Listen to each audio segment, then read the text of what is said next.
Right, everyone, welcome back to the Quackin' Smite League. We're in for a quackin' good time here as we get this next set rolling. We've got the King's Court Dukes up against Pittsburgh Phantoms here. It's Spooky on the cast, joined by none other than Tella. How you doing today?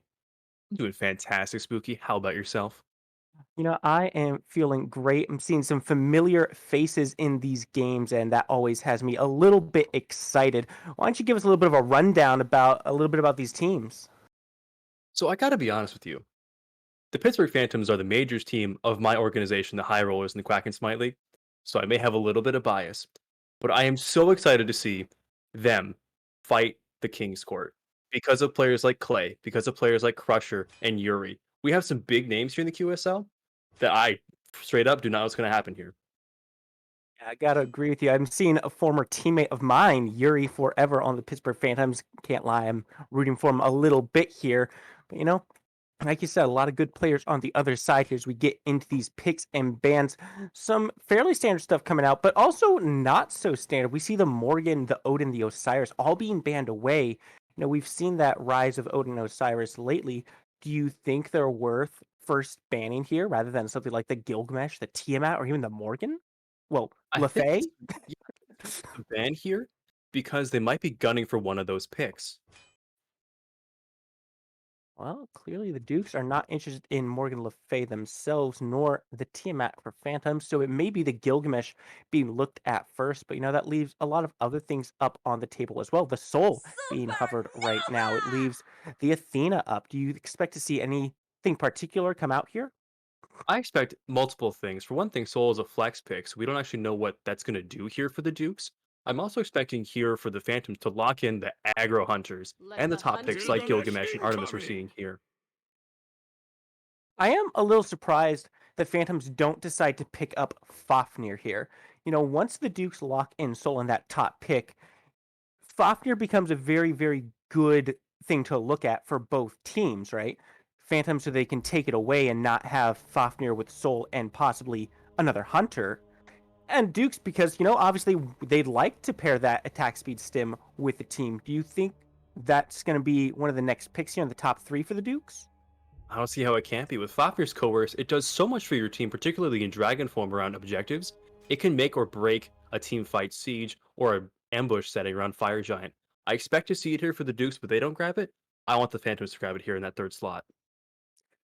Yeah, honestly, I'm surprised by the hesitancy in picking it, but there we do see that Fafnir being hovered there. I expect to see that one locked in shortly. But with Artemis being the top hunter now locked in for the Phantoms, what hunter do you think the Dukes look to pair with this soul? And well, okay, maybe I we won't will ask that with question my anymore. lost gold. Funny enough, I was going to suggest a Hachiman only because he is such a safe pick at the moment. His ultimate, while his animations have been nerfed on his 3 and his ultimate recently, he's still a ridiculously safe hunter in lane. Pairing him with a Fafnir gives him a little bit of the edge in lane as well. He's pretty safe. Fafnir is exceptionally safe as well. The Dukes are going to play very well in the dual lane, no matter who goes there. Definitely now we will get to see what the Phantoms decide to pick up last in their top three. I expect to see maybe another one of those top picks for the mid lane, maybe a Scylla coming out. Is there anything you're looking for them to pick into this top three that Dukes have drafted? Look, With Hachiman Soul and Fafnir here, my almost expectation is for Poseidon. Whirlpool it seems like a pretty strong ability here to have for the Phantoms, although once again it's a pretty immobile pick. But pairing that with an Artemis might be a little bit you'll suspicious never here, defeat as I see me. an Erlang Shen locked in for the Phantoms in that third slot.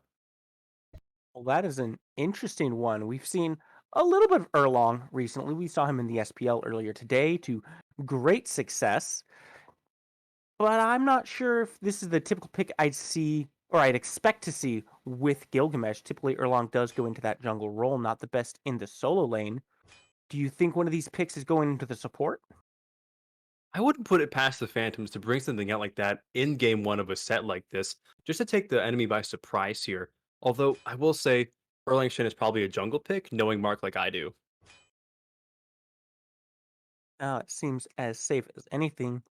So we head in these next set of bans. It is the mid lane being heavily focused by the Dukes, and I can't say I blame them. Phantoms wait until this last two picks to choose what their mid laner is going to be. You can usually expect to see some target bands going toward that area, especially with these flex picks that the Phantoms picked up. You can't be certain whether they've picked a support or not. It really only leaves one option for your bands, Baba and Merlin taken off the table there. On the other side, Kukulin and Nemesis. Kukulin, maybe not one I would have expected. We haven't seen a whole Meat is lot the of best him booty. in recent days here. Nor have we, but since he's nerfs as well. What we have seen a lot of is the Sobek pick for the Phantoms, which I really enjoy here. The classic duo lane from beta days of Sobek Artemis is so exceptionally effective here. Trapping off of the pluck, while a little bit difficult mechanically, is so effective for burning beads and just generating first bloods. And really, the thing I like most about this is that it still has that flex potential. Yeah, Sobek Trifecta! normally goes support, but he can go solo. Erlang could go support, or he could go jungle. Gilgamesh could go jungle solo, and yeah, I've seen the Gilgamesh support even here in the QSL. I've seen it. I can't say I'm the biggest fan of it, but I have seen it. So really, this whole thing is kind of up in the air, and the Dukes can't really say what they need to prepare for until they actually get into the game or see this last pick here. It will be difficult, although I do like what I'm seeing so far from the Phantoms. The raw hover, it's pretty spicy here into the composition of the Dukes. Fafnir has a bit of a dive. Thanatos will look to aggress on this Ra as well. Although Ra does have the slow immunity to work with both of those picks. Yeah, Ross seems like a very risky pick, though. I mean, like you touched on, Dukes have a lot of die potential here. Thanatos, Bologna, Fafnir, even Hachiman can just jump on that horse, and whatever the other three haven't done, he can just finish off the job. This one will have to be played very smart, very carefully. Kind of excited to see how Stages does it. I think that's what the goal of the Dukes was in this draft anyway. Banning out 5 mid laners from their side really speaks volumes to how much they fear stages in the mid lane, which you've seen over and over again in the QSL, how exceptionally he and the Phantoms have performed as a team. I don't blame them for going that route. I just think it's really hard to ban out one particular player in any team in the QSL. We will have to see how it pans out for them here, but forcing them deeper and deeper into their god pool can be a viable strategy to find yourself an edge here in the game. If you put stages on something he's not as comfortable with, and then you draft a team that's good at just dealing with that pick, stages could be in for a little bit of a rough time. And if they can turn that into a real lead for the soul, could transition into a big lead for the Dukes as a whole. I think you're exactly on the money there, Spooky. That's probably what the Dukes have focused on so far in this draft, is getting stages onto a dive pick, or a pick, excuse me, that doesn't like to be dived, and then just drafting picks that'll do just that. Now, how do you expect to see the Phantoms play around this to kind of capitalize on what they've drafted? I really want to expect, or excuse me, I expect to see a lot of capitalization from the Ross Sobek with their rotations out of mid lane in the mid game. There is so much damage potential, both from Sobek scaling, raw damage in the early game with the new non boots builds. I expect to see tons of rotations into solo and duo early to prioritize oracles, purple invades, and potentially even like maybe sub 5 minute ganks from mid laner. Ra's passive, while nerfed last season, is still exceptionally good at getting it from place to place. He can be there way faster than the mid laner for the Dukes can. And another thing to touch on might be the new starts we've seen coming out. And of course, I'm sure everyone knows I'm referring to 10 benevolent strats. That gold spooling can really ramp up this early game and get it to a very high damage area very quickly. So I'm definitely interested to see, like you talked on, Stages has damage in the raw. Sobek has a fair bit of damage himself. It looks like that may be a solo Beck itself, and so that'll be interesting to see. But I do think the Dukes are gonna have to be careful about their dives and make sure they're not walking into too much damage more than they can handle. You'll have to be careful about that. I think the turn potential from the Phantoms with that Artemis Gilgamesh is exceptional. Winds of Samash and Cladodian Boar are both insane engage tools and insane counter engage tools. What the Phantoms have done here in this draft, in my opinion, is draft a very Olympus Bolt style composition where they can really counterpunch the enemy team effectively off their dives. And I mean, Bolt's currently undefeated, so we'll see if the Phantoms can take that strategy and put it into practice as effectively as the Bolts have themselves. Dukes, Um, for their part, just have to kind of make sure they punch hard enough the first time that Phantoms don't get a counter punch off. If they can find stages on that initial dive, maybe find the Gamer on the Artemis, that is also quite crippling to the Phantoms draft. let me It will be. interject really quickly here. Go for it. Prediction poll is up. I see 22 people are watching. I want to see 22 predictions. Get them in. Keep going. Exactly right. I predict, personally, Herc, that the Phantoms have to survive the early game from the Dukes. They have to survive, both in the Artemis and the Rise, you were mentioning, Spooky. They have to survive the dive. The Thanatos level 5, crashing down from the sky. The soul damage level 5. Supernova does an insane amount of damage at level 5. If they can live through that early phase, perhaps get to level 9, level 12, and get those second actives online, probably see the game turn in their favor, just purely based off the draft alone. Yeah. One of my other concerns for the Phantoms is that they don't have a whole lot of quick, easy, confirmable CC to peel with. Yes, Sobek has great peel in his pluck and his knockback, but that knockback is interruptible, it takes a little bit of time, and you have to actually land the dash on that pluck in order to pull someone away. Gilgamesh has the drop kick, that's about all he's got. Erlong has a pin, but how often are you going to see Erlong pinning someone that's diving the backline? He's going to typically be using that on the enemy backliners. So surviving this initial dive is definitely going to be on the backliners of the Phantoms. They've got to be very ready with their relics. They've got to be very prepared and smart with the usage and make sure they're not burning them too quickly or too freely. I will say I'm very fascinated to see how that will turn out, specifically from the hunters in this game. Artemis ult is one of the best self-peel abilities in the game, purely because of the fact that it doesn't affect always just one person. In addition to that, you can do further setup with your root, slow, really have a lot of self-peel for yourself. Same thing in that same vein with Hachiman, where his ult is quite literally often just a free ticket out of whatever danger you're in. I want to see how each of these players, especially Clay and Gamer, who are just fantastic in their roles, I want to see how they're going to play this early game. I want to see how they're going to manage cooldowns, how they're going to engage on level 5, maybe even level 6. See who's going to get that first blood. Is it going to be in the side lanes? Are we going to see Stages somehow finagle his way to a first blood on the raw pick? It's definitely going to be something to watch out for. I do think the things in the duo lane to keep an eye on is going to be Quexen on this Gilgamesh. That pick is going to bring a lot of aggression and kill potential to that duo lane. If he can dropkick someone out of position, get that stun off, that's very easy damage for a Gamer on this Artemis to confirm. Going to be very careful. Raw, Yeah, I but don't know if I'd expect to see the first blood from him. Could be seen on him. Very true, yeah. The Clay City and Raven Strider combo here with that Fafnir Hachiman stuns, both of them have stuns in their kits at level 2. We could definitely see that just be the opposite way here for the Dukes if they play it right. Which Fafnir, tossing a hammer, is starting early.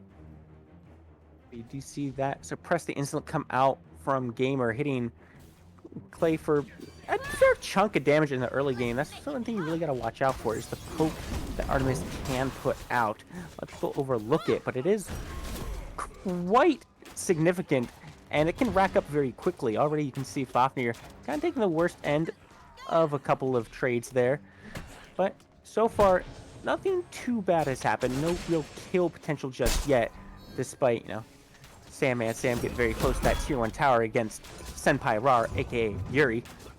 Dropkick does come out, connects onto Hachi, but both dual laners just kind of walking away, not really looking for too much. However, here comes Mark Wings looking for the gank, looping around, but he has not spotted Drew. Now they do realize, but the collapse is on. Mark could be in some trouble. Hammer comes out, stunned, goes into the torch. Shield is good, and just enough to get him out, but no, Clay has dropped the banner, and that's going to be the first blood. Erlong will not escape from this one. Aggression does continue. Who takes a little bit of damage, getting very low there. Might have to call the aggression off. That site's a minion for some good healing. That's going to be all they wrote on that one. Soul also made a rotation here. Lots to talk about that engagement, and particularly how the junglers were there at the exact same time on the exact same camp route. Exceptional pathing from both junglers. It just came down to individual plays there. Mark just got a little bit caught up by 3 members of the Dukes, and he paid for it this time. Yeah, I don't know if maybe Dukes noticed his rotation going to that camp because Drew's food finished his Harpy and he waited around that corner for Mark to step up to try to catch him out there, and then they just immediately collapsed. That was excellent play from the side of the King's Dukes. Good attempt to get out, but ultimately the damage was just a little too much.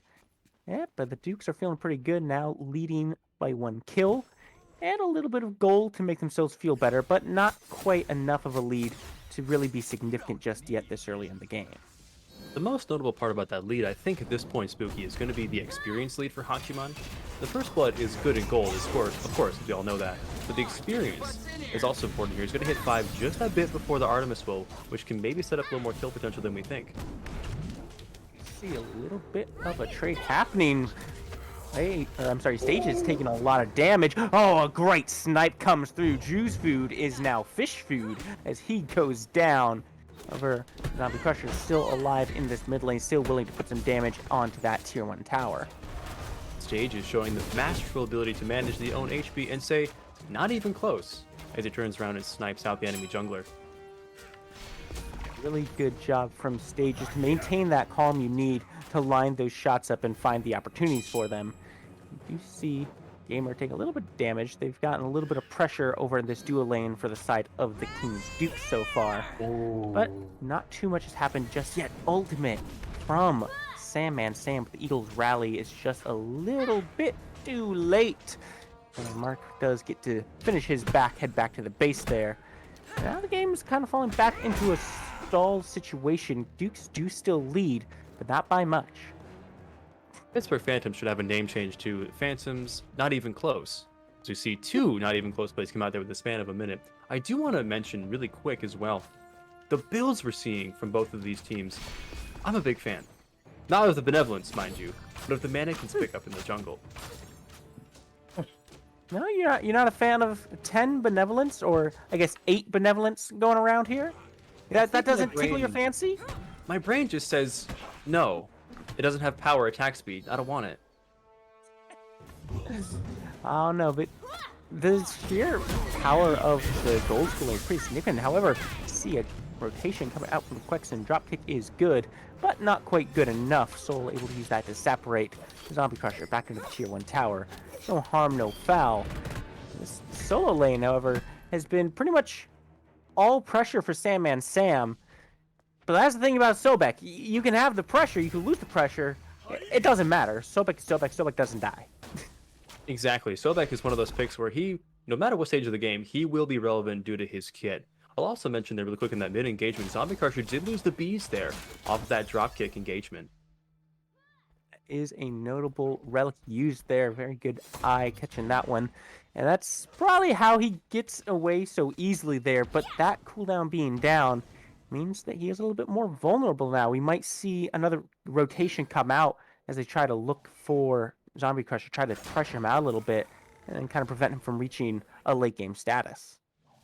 We do see the Gold Scorpion being taken just now here by the Dukes, which is phenomenal pressure from them to recognize that 2 of the people in mid lane, Stages and Kexen, were not aware of that. And so they just collapse on that Scorpion, set up their own ward coverage around it, and they're ready for the gold spawn in just a few seconds here. Yeah, and that's really what you want to do when you have a lead. Even if it's a small one, you want to push that as much as you can. Get these Scorpions, enhance your buffs. Play City getting a solo kill for his part. Gamer goes down to the horse itself. But once you have those buffs online, it makes you a little bit stronger, gives you an opportunity to look for those objectives and extend the lead a little bit, and that's how you win the game. So good work from the Dukes. However, might see some trouble, but the Dwarf is good. He's able to jump on out of that one. No trouble here just yet. Phantom's definitely not ready to give up without a fight. That duo kill for Clay City there, it really just came down to what I saw anyway, just in the camera's perspective, was that Clay City got the ultimate off and was able to get that burst damage out rather quickly, much faster than I think Gamer was suspecting at that HP. Most likely not. But, you know, good play from Play City. Gamer does still have the ultimate available, so maybe was caught a little by surprise there. But, you know, once again, it's kind of slowed down once more, where both teams are just farming. They're looking for whatever on the map they can find here, and Totem of Two seems to be the talking point for the solo lane. Where would you like to see these two teams go? Right now, I really want to see the Pittsburgh Phantoms recognize the deficit in experience on the map. Currently, the Dukes lead a little bit in the gold department for sure, about 1,200 gold. However, or excuse me, 2k gold. I can't read. Excessive mid-gauge engagement, take it away. Yeah, looks like they'll be a-okay here. Zombie Crusher able to find the separate, but a good taunt comes back in, but Drew's Food from the air, hovering death does connect onto Mark, and that's going to be the end of that one. Perhaps not the way you would have thought it was going to go, but the 1-0 trade goes for the King's Dukes. Excellent use of the Thanatos there to utilize that ult for the stun the CC provides, in addition to, of course, the execute, which shouldn't come out in this team fight, but it made follow-up damage to the stun how much easier to land. Yeah, that's the thing about the Thanatos ult. It's such a versatile tool. Yes, it can be used as an execute to just finish someone off, but it's also a really good initiation or counter initiation because of that AoE stun. If you can find that on one priority target or even two less priority targets, that is a really powerful tool for your team to utilize, and it can really turn a fight in their favor. I believe he also used it very intelligently on the Erlang Shen and the Gilgamesher in that engagement, both of which they do not have beads. They have the blink in their active slot here, pre-level 12, and so they had no way to get out of that to provide extra peel or to get in the way of their follow-up damage. Yeah, that's the thing you gotta watch out for. I like the decision to go the blink on these two because you look at the King's Dukes, there's not a ton of CC that you have to really watch out for, right? Sam's not going to be forcing you to beads anytime in the early game. Soul, she's only got the knockup on her ultimate. Just avoid it. You're really mostly looking at Thanatos, but here is another fight happening. Hovering Death comes out. Maybe looking to re-engage here, but just going to go ahead and get on out of that. And that's a good ultimate picked off there for the Phantoms. Good recognition there, because as soon as Thanatos goes in there, he's the wise play to dip out there. He recognized that there were a lot of ultimates still up for the Phantoms that he hadn't seen come out yet, and so going in there would probably just invite him back to the fountain on the gray screen. Yeah, definitely the better decision to just walk away from that one, or fly away in this case, I suppose. But now we see the rotation coming out onto Clay. He could be in some trouble, but he does find the dash away from Surprise instantly. He goes ahead, hops up on that horse. That is 2 ultimates now down for the side of the Dukes, 2 still down for the Phantoms as well. This Fury is starting to look like an even fight. That's one strong thing about Hachiban Ultimate. It is that get it out of jail free card, and it is one of the few ultimates that I can think of that I'd rather have in my pocket against an Artemis ult. For sure, the CC immunity is very powerful in getting away from Artemis, but good dash from Yuri there to avoid that silence. Gets him all the way out of danger. That's the thing about ganking Sobek. It's very hard to do. He is a rather safe character. He's even more safe, I believe, from the ganks here in the jungle, due to the mystical Mail and Stone and Binding pickups that he has in his inventory. Definitely some powerful tools. Is Stone of Binding something you would typically expect to see on the Sobek, though? I see it on Yuri's Sobek. I guess I should clarify. That, to me, is a very signature pickup for him in terms of the early damage, the early shred. He knows he's going to get looked at, as the Gold Fury is looked at by the Dukes and secured with Supernova. That is the cost of making rotations. You know, if you're going to head on over with your jungler to the blue buff, that leaves the Fury wide open. Now we see Artemis in some danger, but Gamer does have Stone and 4 available. But who's this in the air? It's the Hovering Death. Drew's Food finds that kill. Easy peasy under the tower. But now Rexon is also here. Tries to ult through the wall, but doesn't quite find the kill. Drew's Food is able to limp away, but the fight is still going on in the back line here. Zombie Crusher in some danger. Separate is good, but is it going to be enough? There's still multiple members taunted back in. Stages finds the kill, and now it's Raven Strider in the danger zone right now. But Stages is looking for somebody completely different. He's still looking for Drew's Food. Still alive, they're not able to finish that kill off, and now the Phantoms are separated. One back, Mark Queens no longer in this fight, and it looks like they might still fight it. Mark Queens comes in, finds one kill. Sam turns it around, finds Stages, and Clay has now found the last kill on this one. Mark goes down, and the tier 1 is sure to follow. One of those engagements that gets scrappier and scrappier on both sides as it goes on. Rotations in and out, members forced to back, supports dying left and right.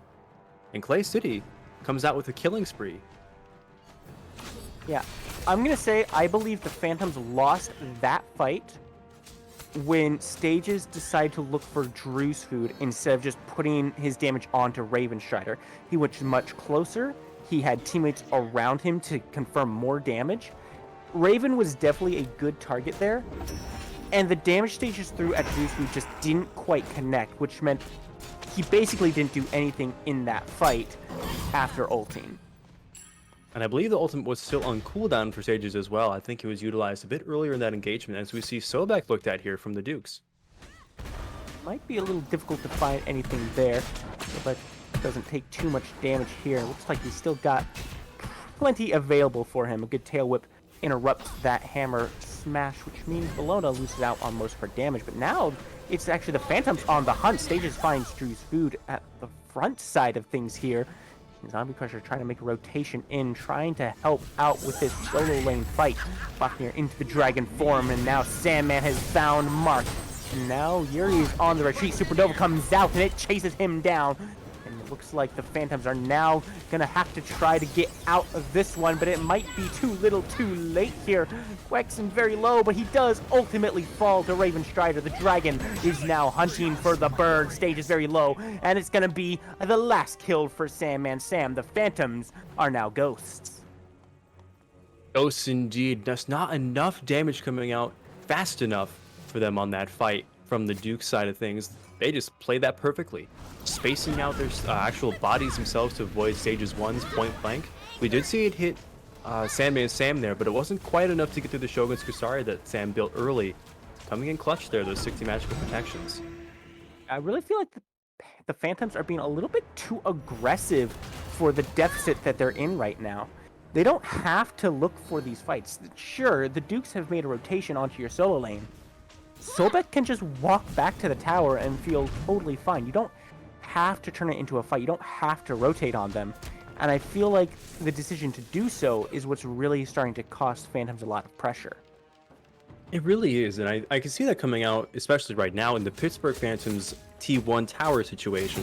T1 tower and duo was lost earlier in this engagement, this game. However, the mid T1 is at half HP. With the pressure exerted on both side lanes, a rotation from the mid lane is rather easy to do because that tower can go down pretty much with no effort here from the Dukes, which can open up the map in a lot more ways. Definitely. Now we see some pressure once again coming onto this duo lane. Clay very much holding the upper hand in this particular matchup, 2 levels up on Gamer. It looks like the Phantoms are really struggling in a lot of lanes right now, but Stages, for his part, has been putting in some pretty good work. I'd like to see if the Phantoms can find a way to play through him on this Raw and try to utilize the one lead they have. I do think they have a great composition to do that with the Sobek setup, the Erlang also set up with the cripple, the knockup, Gilgamesh slows as well, and of course the Artemis ult from the duo lane. A lot of people are going to be standing still for an awful long time for the Phantoms, and Stages can confirm Celestial Beams and Searing Pains left and right if he's given the opportunity to do so. On the other hand, Dukes, for their part, are looking pretty good in multiple roles. They have a lot they can play through right now. They can play through Drew's food on this Thanatos, about a level and a half up on Markwings right now. They can play through Clay, 2 levels up on Gamer. Well, I guess another level and a half there. But they have leads in so many different areas that the Dukes have a lot of versatility in what they can do right now. Phantoms are confined to try to just play through Stages, and that restriction compared to the Duke's freedom might prove somewhat lethal. I think it will because it comes down to, at least in my eyes here for the Phantoms, how much damage can they do when they're this far behind, and who's it going to come through? We talked about Stages a lot here for the Phantoms, as the Dukes will look at the Oni Fury here and secure it rather quickly without intervention from the Phantoms. To me, it comes down to how much farm is on the map and who is it on. Right now, we see Bologna at 17 minutes in, with an animosity already finished. That's going to be a lot of damage that Sobek frankly cannot provide, and I'm wondering how it's going to look for the Phantoms when they have to deal with that, in addition to their deficits in other lanes as well. Very true. We've seen a few rotations come out from Sandman Sam so far, and he's still looking very good on these levels. And he's been very impactful on the rotations. So now the siege is starting on this tier 2. Duke are pushing in, trying push Yuri out. He goes into the ultimate. The winds of Shemesh are dropped, but into the tier 2 comes the hovering death. He's looking for some damage, but Sandman Sam finds the first kill onto Mark. Senpai Rar is the next to fall, and Clay City's gonna round this one off with a kill onto Quexen. The Phantoms are in full retreat. The tier 2 falls with the 3 bodies, and now, honestly, the Dukes could just reset and look for a Fire Giant.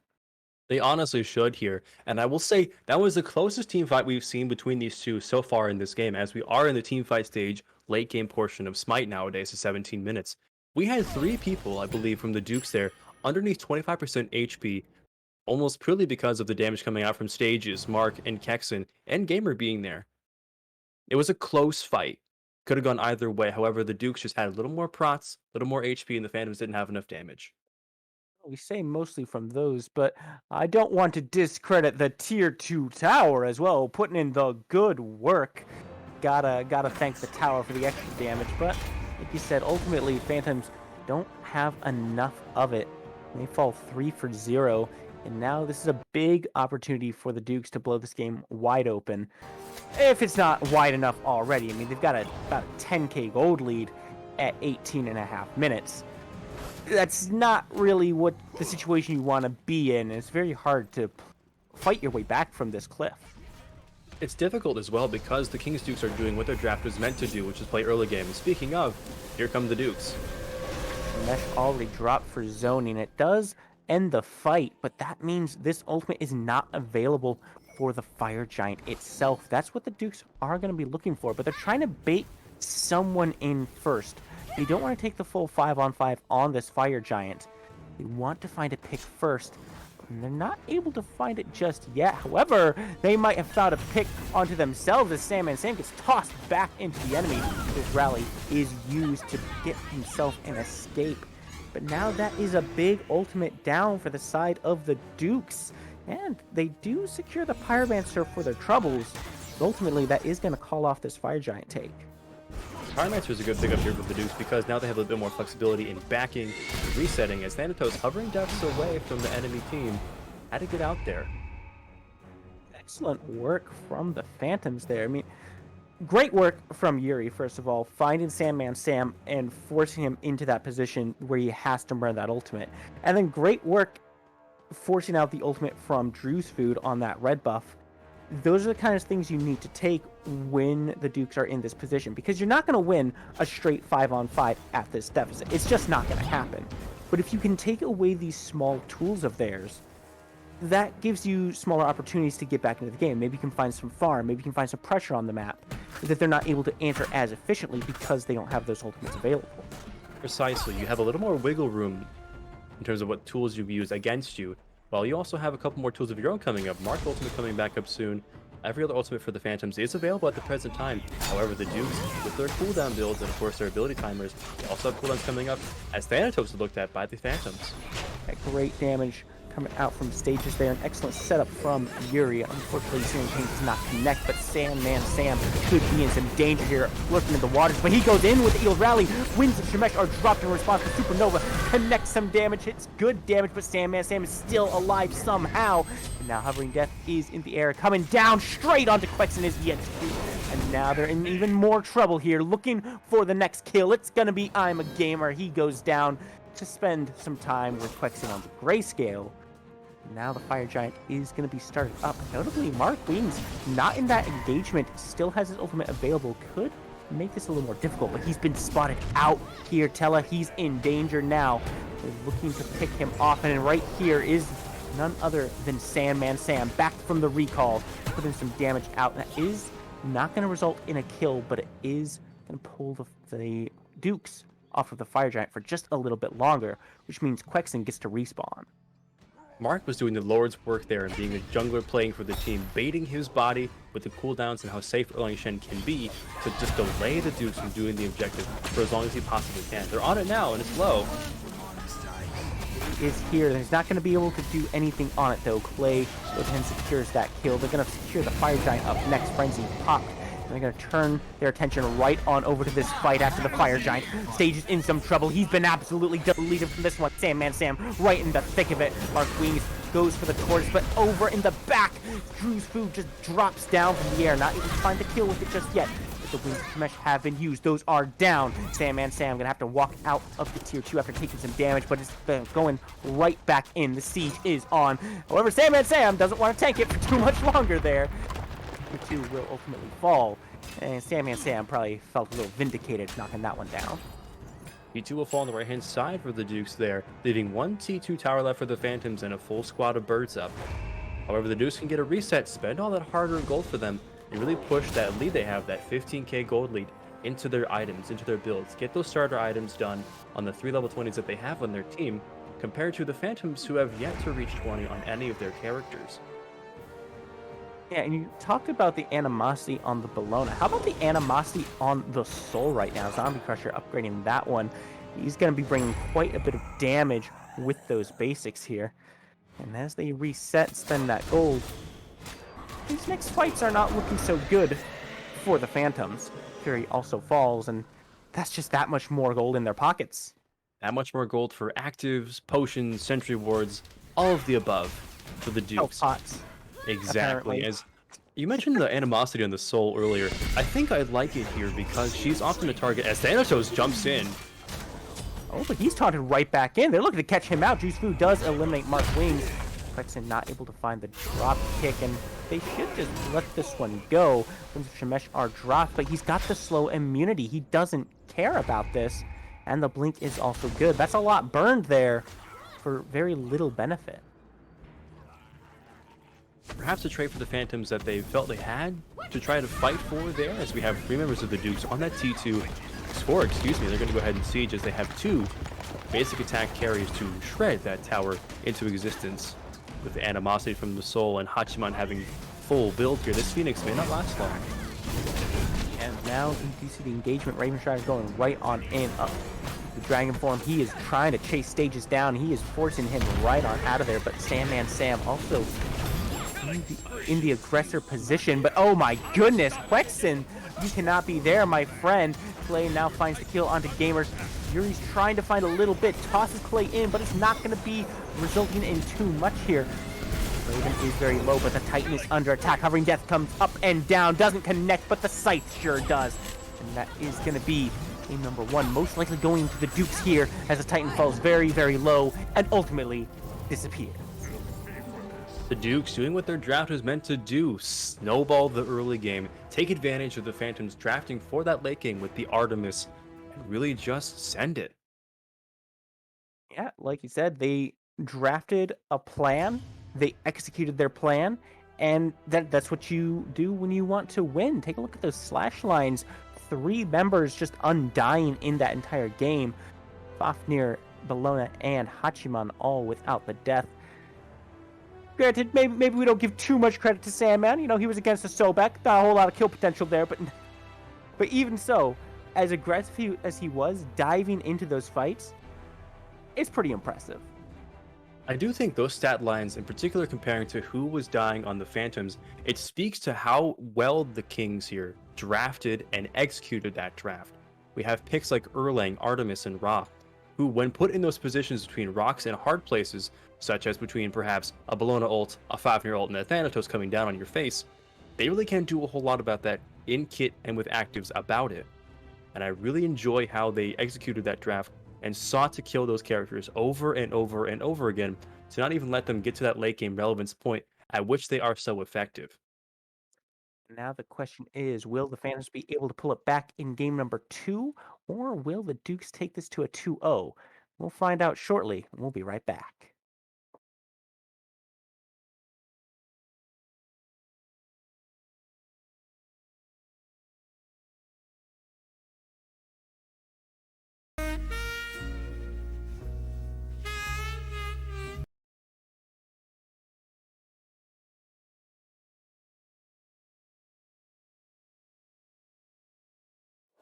Let's play something with.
Welcome back, everybody in chat, to the QSL, the Quack and Smite League, as we have the Kings Court Dukes taking on the Pittsburgh Phantoms here. In Game 1, they've taken it handily, and here we find ourselves in the picks and the bans for Game 2 here.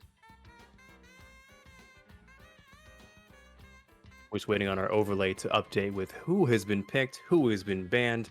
I wonder what we're going to see here. We saw Clay City, Raven Strider, Zombie Crusher, Drewsfoot, and Sandman Sam carry the game on an early game composition last time against the Phantoms, with the Phantoms going for a little more of a late game pick here, as we see the Odin and the Giannis banned away from their respective teams, followed up by a Fafnir ban from the Kings Court Dukes. It was so effective for them last time, however, they ought to take it away from the Phantoms. We see once again the mid lane being a focus here in the picks and the bans. 4 mages are looked at here in the picks and bans from the Phantoms. A Giannis, Morgan, and Morgan Le Fay banned out in the first 3, with a Tiamat rounding out the Kings Court Duke bans. For a first pick for the Kings Court Dukes, an Osiris is locked in for them. Could be a solo or a jungle flex pick. And on the side of the Phantoms, they'll opt for the Artemis and the Soul in their top 2. Looking for a little more auto attack focus here from the Phantoms. In response, the Kings Court Dukes will lock in the Sobek that we saw from the Phantoms last time in the solo lane, piloted by Yuri Forever, alongside the Baba Yaga, who ate a ban in the first game, I believe from the Dukes as well. Seeing some interesting switchovers and a couple runbacks here going into game number 2, aren't we here, Tella? The Erlong is once again picked up for the Phantoms here. Notably, though, Fafnir not available for this comp. Do you think Soul and is still worth picking up this early if you don't have that Fafnir synergy to go with? I think she is because of how effective she can be in an early game with her passive and her damage and her spikes in this game right now with her itemization. She can really swing from levels 1 through 9, giving you a lot of pressure to rotate and take mid camps, potentially invade red buffs. Those kind of things can really make that pick effective in the mid lane. As we see, of course, the Hachiman being respect banned out by the Phantoms there, Clay City, not going to have that particular horse ability in this game. Yeah, if you're going to pick something like Artemis, you kind of want to have the ability to fight the enemy. And something like Hachiman, you just can't. He's just going to move away and he's going to stay at a safe distance. It might be worth noting here that it's actually the Dukes running back the Soul and taking the Artemis and Erlong for themselves here. Phantoms. We have been flip-flopped. Phantoms are the ones with the Baba and the Osiris. I see you, spectator, trolling me a little bit. It's all right. But now the Speaking Terra of being troll, Gookie, I just want to stop for a second. There's a Terra being hovered and locked in from the Dukes. Oh, yeah. I'm going to throw my phone through the window. This is fantastic. Big Terra guy, are we? Absolutely. I think Terra's ultimate is insanely slept on here. And of course, we see the Pittsburgh Phantoms respond to the Terra pick with a Circuit, which could be, as we've seen throughout Smite's history, potentially a flex pick, support, jungle, mid, maybe? Ooh, mid. You know what? Hang on. We all know that her first ability, the dash, that can crit. So Correct. maybe we're seeing the Circuit carry. I'm not going to lie to you, Spooky. I have thought about it. Well, That's probably why I'm in Niners, though, because on her somehow picked up here 5th for the Pittsburgh Phantoms. I'm going to lose my mind instead. On her fantastic pickup here for the Phantoms. I'm not the biggest fan. Our dreams have been dashed by this on her pick. I'm calling for a redo here. But into the Artemis, it's pretty good. I like that decision.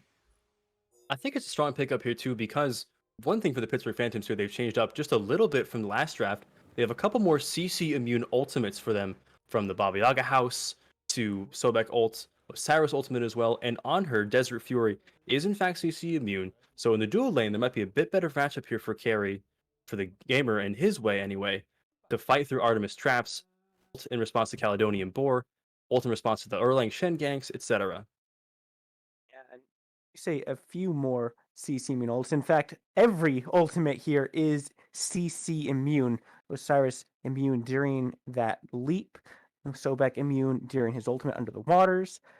Very nice draft here, and we saw a little bit of that lacking in game number 1. Yes, Ra has a CC immune ult technically, but it's also a self root, so does it really count?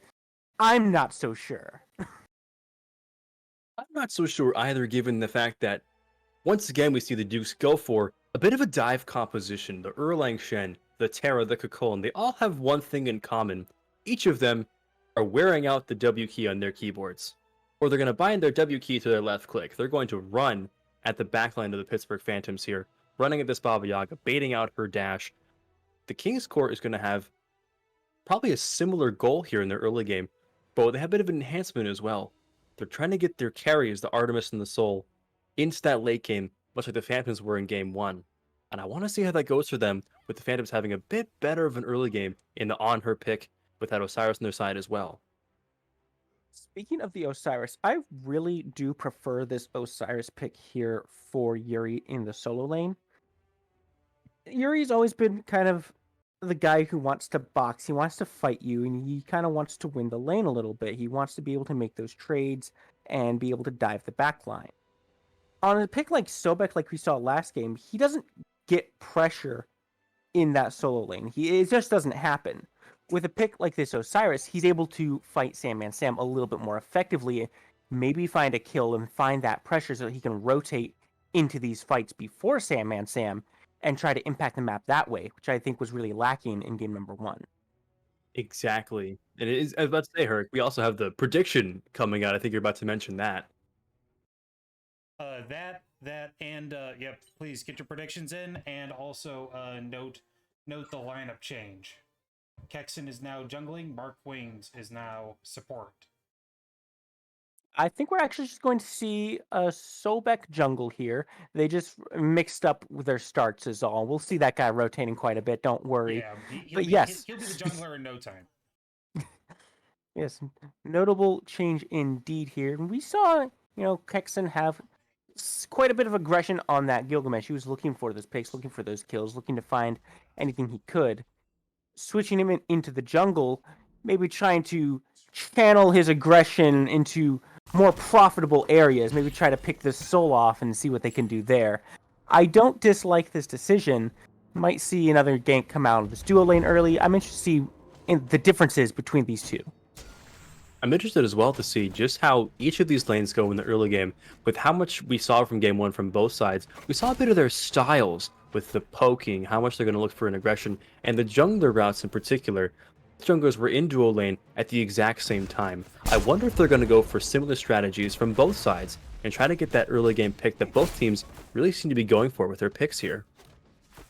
I would like to see it, but I would also like to see them maybe drop a ward around that Harpy first and make sure they don't accidentally run into the same strategy again. Do you see an interesting where we do see Kexen going for these right side Harpies, allowing Drew's Food and Zombie Crusher to go for the left side? I really do prefer going for these left side Furies because that opens up the Oracles for your team. But it doesn't look like either one's going to go for that. Indeed, we see Kexen instead going for the invade over on that right top side. Kexen utilizing the knowledge of the jungle in the early game very well here, knowing that much of these timers will be on the same timers or similar as himself in his own jungle, taking those back camps before the enemy jungler can rotate in. You guys have to be careful because Erlang is rotating in. The taunt does not connect, which means there's no kill here. But the blink comes through. Looks like Drew's Food is going to hunt for it. But Serket, very mobile. Kexen able to get that, no problem.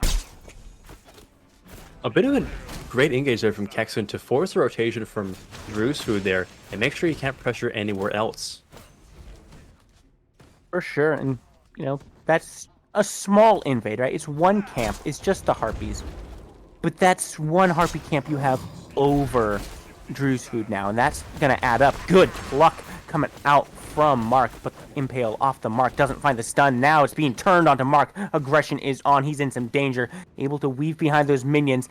And Gamer trying to body block for him. Able to get Mark out of there successfully. Good work from the duo lane. Excellent work there from the duo lane, especially because we have a jungler in the midst here looking at the purple buff.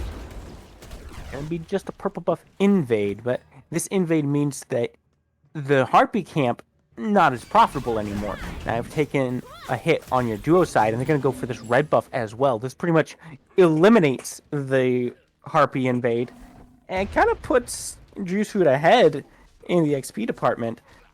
As really going to hurt for stages now. Going to have less clear power than Zombie Crusher in this mid lane. As well as also a note here to make for Drew's Food versus Kexen in the early game. Drew's Food opting for the Benevolence pickup here as a starter item versus the Mannequin Scepter for Kexen. So we'll probably see a little more of the XP differential come out as the game goes on, due to Benevolence being, of course, a gold and XP spooling item. Yeah, it's definitely going to have an impact here. We can definitely expect to see the Dukes get ahead quite easily here. Cyrus going for the Lord of the Afterlife, but the fight in duo lane is what's really important here. Mark body blocked by the Terra walls. Ravenshire picks up that kill. The Caledonian Boar comes out. On to Gamer it goes, and that's going to be a kill for Clay City as well. Now 2 kills for the duo lane. But Kexen looking to try to make an impact, but he blinked straight into an Artemis trap. That's so unfortunate for him. Now he's being turned on by the minions and by Raven, and that is just so sad for the Phantom's jungler. Or well, now for Kexen there. Artemis traps, I've said it for years in my own private friend groups. Traps are in fact OP. So I just learned something. If you jump, What'd you learn? If Artemis uses her ult and you're on her and you jump over the boar, it'll come back and just hit you. That thing has quite the range on it. Of course, Artemis ult, back in the day, and perhaps even now to some players, has always had a bit of a mind of its own. Fortunately there for the King's Dukes, Tusky decided to go for the actually good play instead of sitting there staring at his toenails. Yeah, unfortunately for Gamer, he did indeed jump closer to Clay. And now Clay might be in some trouble, though. The blink comes out from Mark. The Desert Fury also connects, but the damage isn't enough, and the trap is good. Not able to find the pluck, and both ultimates now burned for no benefit. Here comes Raven Strider looking to turn things around. Body blocked, stunned, and Mark goes down for the second time now. Now Gamer's gonna have to retreat, but Supernova comes out. It's Zombie Crusher here to crush some lions today. Looks like indeed he's not as effective against non-zombies, and so Gamer will be able to walk away from that one. Should have gone to the solo lane, honestly. That's where the zombie is. Very true, very true. We see there once again how effective the Artemis counter-engaged can be. We saw the Phantoms go for that kind of strategy in Game 1, where Artemis can just turn fights around with her combination of CC and damage there. As we see Sercat looked at once again by Clay City. He's in some danger, but he's able to get out of that one. The rotation does come through when the Baba Home Sweet Home does come through. They're looking for Clay. They're trying to put him into the dirt, but he's still able to run away. The walls are not going to commit a stun, and Stage is finally able to secure that kill with that cast there. But now he's in some danger because Erlong has shown up. Drewsfood looking for the kill. Knockup is good, and that means Stages goes down shortly after his success. Phantom's really struggling right now. You can take a look at that gold differential. You know, it's only 3 kills, but the spooling from Benevolence on top of it is starting to go a little bit south for the Phantom. Once again as well, we're seeing how effective Benevolence is when you have time alive to utilize it. Lots of deaths here from the Phantoms, excuse me, which is just less time for that Benevolence to tick for them. 2 deaths on the Sobek, 1 on the Honor. They'll just be that much further down in that spooling department, which may not be as big in like moment to moment, but over the course of the game, and especially right now, it's contributing to them being down 3K. Yeah, it's really quite unfortunate for the Phantoms. They're struggling to find a way back into this. But now we might see a dive coming through here, but a good stun followed by the Supernova means that Mark is not going to be able to continue that engagement. Drewsfood gets to walk away, limping a little bit, but here might be a good kill. Desert Fury comes out, and it's just enough! Clay City goes down, soloed by Gamer, and now the fight is turning over in the mid lane as well. Quixen finds one, Juice goes down, and that's going to be all that the Phantoms want and need. But that gold differential, still 2,000, barely touched by these fights, by these 2 kills here. Looks like Stage is still looking for some more poke, not able to find a whole lot of damage, but Raven Strider goes in, no merit, plucked back by Mark. This is a bad spot now. Home Sweet Home comes down, they're raining fire down, but it's on to Zombie Crusher, not even looking at Raven. The ultimate does come out, which means that's a huge team fight ultimate down from Raven Strider now. We see the Phantoms now really get a little more comfortable in these engages. That before they seemed a little bit uncertain about what cooldowns to use, who's going to do what and where. But all of a sudden, we see the Phantoms have a little bit of life in them. Having that gold lean down to just about 2K here at 8 minutes. Yeah, but even so, being down to 2K, not much of an improvement when you were at, I think, a 23-25 deficit 2 kills earlier. That was just about 30 seconds ago. They've got to find the farm on the map on top of it. They've got to find the stuff after the stuff if they want this lead to disappear. Very true. We see what Cyrus looked at here. And you could be in some danger. Has to burn the beads. Able to jump away. Lord of the Afterlife is burned there. But you do what you got to do if it means survive. And indeed, here he does get to survive this one. More time to survive, more time to have Benevolence tick over for you, and more time to get those buffs for yourself. As we see here, Stage is opting for the stacking build, still popular in Baba Yaga here. Warlock staff fully stacked here at the 9-minute mark. Opposite that, of course, we see Soul with a pretty standard mid lane build, Karen's Coin into Divine Ruin. However, the spicy thing here for me from the Dukes, the double Fighter's Mask from Kukulin and Erlang Shen. Well, that's one of the advantages of being a warrior in the jungle, right? You get to pick up items like the Fighter's Mask. You get to abuse these powerful early game items and still go into this Benevolence and get your early game really going here. Now we see the aggression come out. Caledonian Boar comes through. That's enough to stop a little bit of it. Indeed, Clay City will be able to just retreat under that tier 1 tower. There is more lurking, though. We see Erlon coming in. Juice Food finds the taunt. Beads do come out. Pin is good. But no more follow-up. Soul, however, coming through. Zombie Crusher looking for a little bit more. Ambush is good for the escape, and he's able to walk out. But rooted now is Mark. And rotation comes in from Stages, but I don't know if this is a fight they're looking for anymore. Dukes, for their part, are not. They're going to back on up towards their side of the jungle. Maybe you have to look for a reset. Maybe look for an opportunity for this Fury. But neither team is really backing down from this. Phantoms stepped right back up because they also want the opportunity for this Gold Fury. They're testing each other out, seeing what they can get here. We do see Sandman Sam making a rotation across that mid lane. Fury already showing up, and it looks like the action is going to actually rotate back to this mid lane. Both teams kind of following each other around, tracking each other's movements. It might be starting up here as Sandman Sam does use the ultimate. Now he's looking at Yuri, but he's getting melted down. The ultimate does come out from Terra. Now has to be an escape from Quexing. He's looking for a way out, but they're looking now to corner Sandman Sam. Not enough! Sandman turns it around, Nova comes out. Baba being chased down in the back as Zombie Crusher finds another kill. Mark goes down. Looks like Yuri might be the next to fall. Rooted indeed. Zombie gets the double kill now. Should be the end of that fight. That's all they wrote as the tier 1 falls in the left side. Tier 1 falls on her, makes the most of that rotation from the Dukes there to get the objective, get himself some farm, and get to parity with his lane opponent. However, we see Pyromancer looked at in exchange here for the Dukes, pushing them just even further ahead in that golden XP department. And here's where we're going to see that really have an impact. Notice how many folks in the Dukes are this close to getting under 12. Kukulin is already 13. 3 members of the enemy team on the Dukes there are already almost at level 12. We're going to see some really impactful pickups here, perhaps some Sunders, Beads, Aegises. They're going to make the job of the Phantoms killing their opponents that much harder to do when they're already down by this much. And I see Zombie Crusher starting his back. Decides to cancel that to help his support out with the green buff. You'll love to see. You know what? I'll tell you something, Telly. I literally always forget there's a green buff now. I'll be playing support, and it'll be like 8 minutes into the game.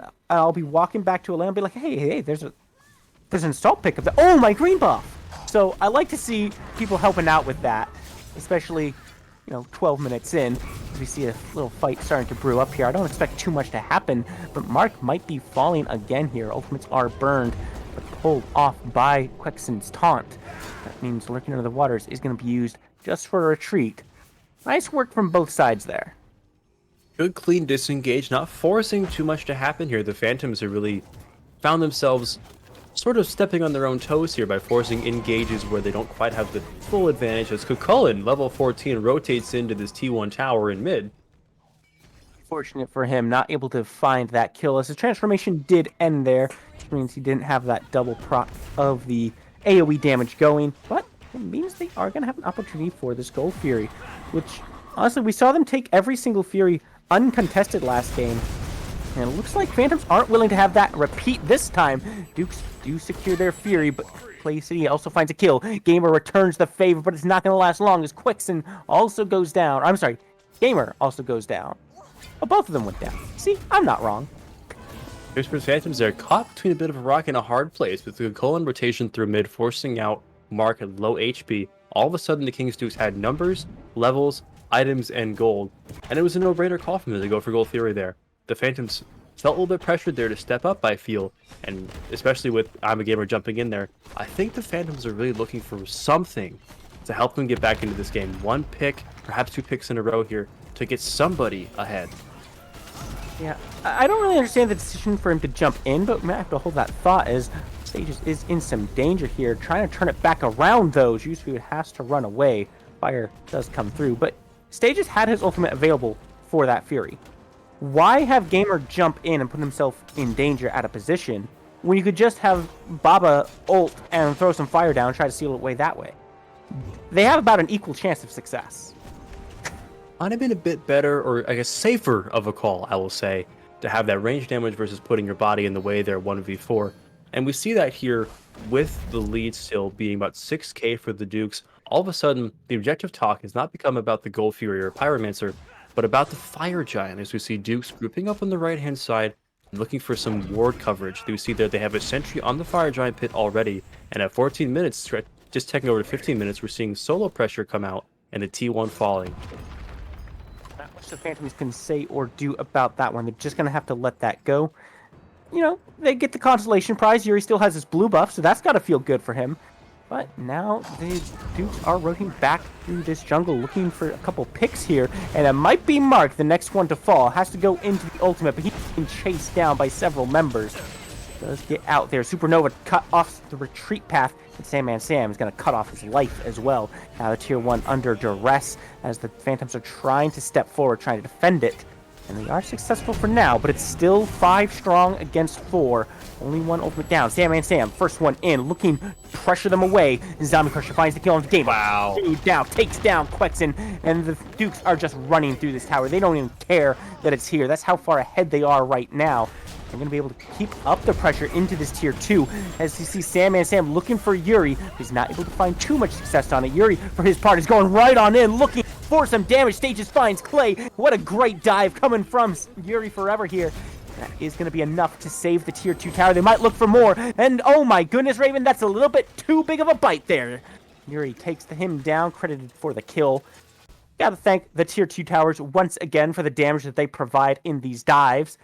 But man, good little pushback from the Phantoms. The Phantoms really doing a great job there of recognizing the HP, active cooldowns, and cooldowns coming out from the Dukes there. Yuri in particular having excellent recognition of just how much damage he does and what the enemy has available to them. Those 2 picks there are generated in that fight pretty much based on the ability of Yuri to get in, get out, and bait his own body there. You know, it's very easy to fall into a passive playstyle when you're getting bullied in lane, and Yuri has been getting a little bit bullied in that solo lane. Sandman Sam, 2 levels up, he's found 2 kills. Yuri's a little bit behind. But being able to retain your mental and recognize, I can be aggressive here, I can kill this person, let's just do it. That's what you really need, especially in situations like that, especially when your target is something like Clay on this Artemis, who's been pulling quite far ahead. Finding that kill is a huge boon for the Phantoms, and it's on Yuri for recognizing that and hitting that go button. Stages with the follow-up, nicely done, and that's what you need. You need that teamwork, and they just need to put a little bit further into practice through the rest of the match. That they do, as we see here, the Phantoms looking to present some bodies around the Fire Giant to contest the Duke's similar grouping here. The Pyromancer is available for the squads to take in that look at here. Once again, Fire Giant is the principal objective here. It is a little early, 17 minutes is available for the Fire Giant, and we see Serket poked out a bit here, falling back just a bit as Sobek dashes out. And here's another thing where we really see the power of benevolence. Mark has died 4 times. He's only got 2 assists. Ravenstrider has died 2 times, has a kill, 11 assists, and they're the same level right now. Now Sandman Sam maybe getting a little over-aggressive here. Does find a good AoE knock-up there. But to what purpose? To what end is it going to do? He's putting out the damage, but he's taking a lot of damage himself, burning a lot of ultimates. Mark Wings takes that kill, the first one of the fight, and now he has to dash away. He's in danger, but the rest of the aggression is being turned onto the rest of the Phantoms here. Yuri also very low, but so far it's a 1-for-0. If they can keep it like this, this is a win for the Phantoms. Zoning work coming out there from Sandman Sam, while excellent in securing the Dukes that Pyromancer objective, he does trade his life and his farm time for it. So the Dukes still are feeling very comfortable with their 7k lead. Yeah, definitely haven't lost too much off of that death. But, you know, it just gives the Phantoms that much more time to be on the map a little more safely. They can find their farm now. They can take their buffs, and they don't have to be watching this Fire Giant trying to make sure the Dukes don't just take it. They've got some breathing room now, and when you're in a dominant position like this, breathing room isn't really something you want to give the enemy. You want to keep the pressure on. The Dukes just put on a little bit too much pressure on that one and end up paying the price. I do think the Dukes had an excellent idea there to push back the entirety of the team, utilize Cucullin's level lead to their advantage. Although, as you say, Osiris is now level 17. He has the ability to finish his starter item if he so chooses, and he's just a little bit down on his lane opponent now. Now we see a little bit of trouble for Gamer. He does find the jump out. Stun not spelling too much disaster for him just yet. But the Fury now being looked at by the Dukes. I'm going to go ahead and start this one up, and the Phantoms, again, are not quite in position for it. I believe this one is the Oni Fury, and that is going to give them a lot of pressure on the map. Once again, Mark, in there very deep, is able to survive that one. Nicely done. Root was not procced. That standing stone, not shattered by that dash. As we see, once again, Osiris with that a little bit. He's once again using the ultimate to get out here. Langshan still on the chase. Blink, but a blink to follow it up. Gamer has found Raven, but now Yuri's in a lot of danger here. The Spirit Tethers are good, but not good enough. Damage mitigation is not going to save him from Drew's food, turning him into... Mitigations at that low HP, while good, may not keep you alive at such low HP all of the time. The King's Dukes going 1 for 1 there.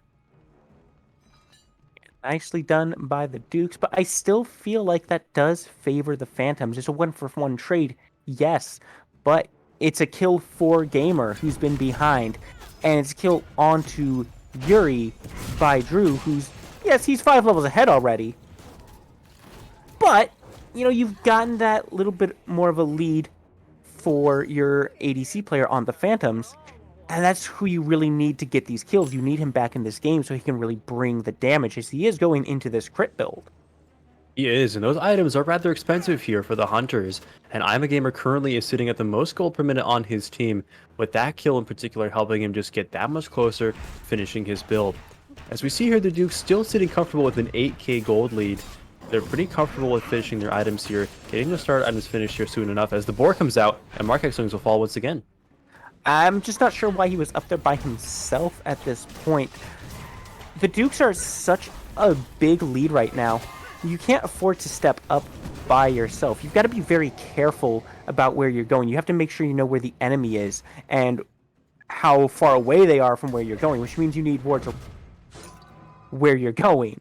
And unfortunately, they didn't really have either. Mark did put a ward down while he was there, but that's going to be the free Fire Giant for the King's Dukes. The Tier 2 tower will fall. This could be a clean sweep of the Tier 2s across the map here, as the Dukes begin to sweep into the mid lane.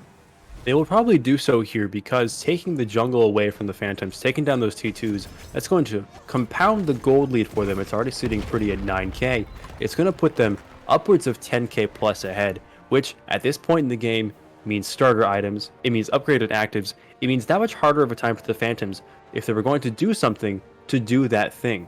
We see 3 blinks coming out from the Phantoms here, and I'm not seeing an opportunity here too much for them to utilize them offensively. Yeah, I'm not too big of a fan of the blinks being picked up. I grant you, you know, a couple of them were picked up level 1. You know, I take it back. Yuri pretty much has to have the blink if he wants to be effective in the fights. He cannot be constantly ulting in because that's his only get out button. He's going to have to be able to have the option to use it offensively or defensively, and the only way to have that option is if he does pick up the blink. So this does give him a few more tools for the team fights.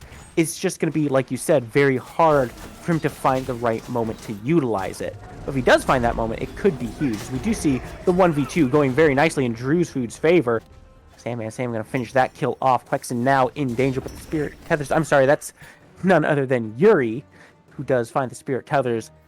And that means he gets to walk on out of that one. Pyromancer now being started by the Dukes, as the left tier 2 is now being pressured. Lefty 2 is being pressured by most of the Dukes, so the Dukes can really split up their members here effectively, taking out the last sources of gold for the Phantoms. Those T2 towers are all down now, and the left-hand side Phoenix should be the target here for the Dukes, as it's the toughest Phoenix to defend, and have Fire Giant be pressured as well, because those fire creeps pushing to the left side of the map, that's a lot of travel time to make taking care of those, and the Fire Giant possible. And now we see 3 animosities on the side of the Dukes. And Markwings might be in some danger here. Does find the dash out. But now things are looking a little rough. Fire Giant's still down for quite some time. And the left side Phoenix is being pressured right now. The siege is on. And I don't think the Phantoms get there in time to defend it. It goes down very quickly to those 3 animosities.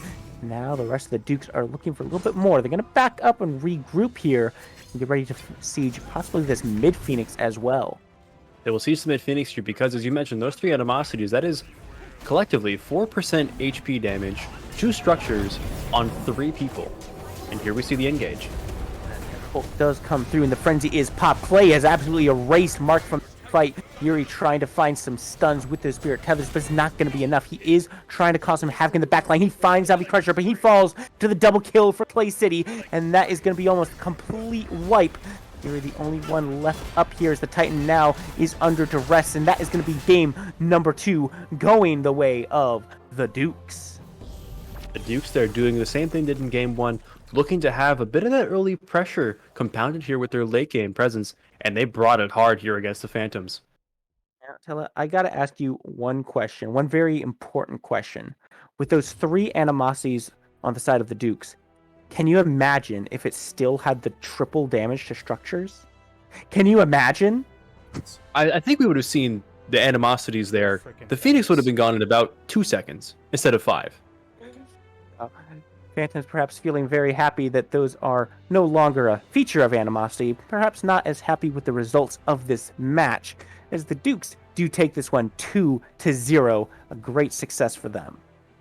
Great success for them. They simply had a little better execution of their game plan than I believe the Phantoms did at this point in the set, because we saw the set go a little bit not in the way of the Phantoms early, and perhaps there would have been a little bit of a mental game here played as well for the Phantoms.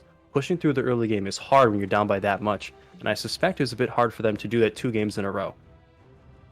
But that will do it for us on the cast for now, but don't fret anyone, because you can still catch more of the QSL action. We've got another set coming up at 9 p.m. Eastern, so make sure you are stay tuned for it. Is it 8 or 9? Is it 9? Is it 9 o'clock? I was told 9 o'clock.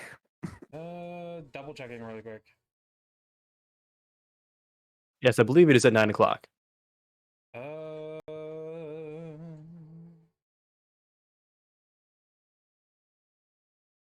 Hey, there's our 6 o'clock. Yeah, 9 o'clock. Okay. Actually, honestly, 9 o'clock? That's the 6th. That was Friday. That was yesterday at 9 o'clock. Today's the 7th. The point is, do indeed be there or be square. So make sure you're keeping an eye out for those stream announcements and those go live announcements from the QSL, which means you got to make sure you're following. You got to make sure you got those notifications enabled so you don't miss any of the Quackin' action.